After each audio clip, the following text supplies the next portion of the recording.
Very warm welcome back to your Feel Good Breakfast Show Expresso here on SABC3 on this beautiful Monday morning, and that time of the morning where we answer all your nutritional questions. Andrea du Plessis joins us again today. How are you? I'm good, thanks, and you? Lovely. Did you have a good weekend? Fantastic. You're looking very bright and sparkly and smiley. I must say to you at home, you've never seen a lady who's this committed to her task. When just before this, during the ad break, she's on Facebook, Andrea du Plessis Vital Expert, answering questions as they come in. Are you getting quite a lot of people asking questions these days? Yes, a lot of questions, and I get so excited to see that people really want to be committed to make healthy choices, and I'm so happy to help. But it's almost like you're playing a computer game on Facebook because the questions just keep coming as you answer them. Fantastic. You know? But yeah, it's all good. And of course, you can be part of that community at Andrea du Plessis Vital Expert. Our first question today comes from Lumka Likanye Mafuya. Now, she says, "Hi, Andrea. I reckon this is a question you come across daily. My baby girl turned 1 and 8 months in March. On the 8th of March, sorry, 1 on the 8th of March, and recently started her first daycare center. The biggest problem I'm faced with is packing her a healthy yet enjoyable lunch for her. It's not an option to pack an apple or fruit because all the other children get packed chips. Oh my goodness, a problem that so many parents face. Thinking about the salt intake makes me cringe. Please help. So what healthy snacks can you suggest for her that'll keep the little one happy, but also keep her with a peace of mind as well?" Look, I mean, obviously one would like to say healthy sandwiches and fruits, etc. But in an environment where all the other children are eating treats, sweets, chocolates, chips, etc., there are some healthy alternatives that are also perceived as treats by kids. So the first thing, looking at sweet stuff, would be these dried fruit squares or dried fruit flakes or dried fruit bars. They come in so many different shapes and sizes and flavors, and so it's like something fun to eat rather than a fresh fruit. And then instead of chips, of course, there are these flavored mini rice cakes. Beautiful, and yes. Vital launched these last year, and they come in different flavors. So there's cream cheese and chives, fruit chutney, balsamic vinegar, and a pepper salsa. So also to break the boredom factor.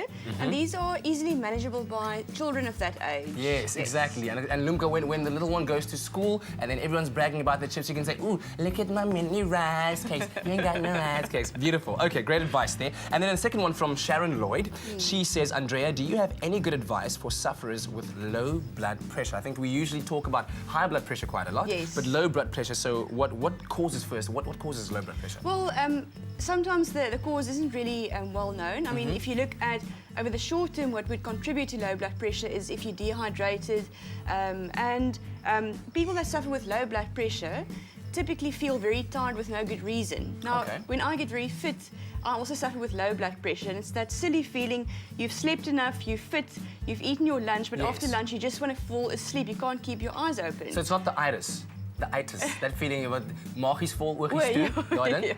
Well, no, not really that. And then also with low blood pressure, obviously to get your blood circulation going, because if you have low blood pressure, you feel tired because there's not enough oxygen going to your brain. So it's good to move around a bit, walk around to get the blood flow moving. But there are some natural remedies that can support a healthy blood pressure for somebody with low blood pressure. And there's a herb called ginseng that helps to increase blood pressure. So naturally people with high blood pressure shouldn't take lots of it, but for somebody with low blood pressure, like Vital makes the Vita Charge.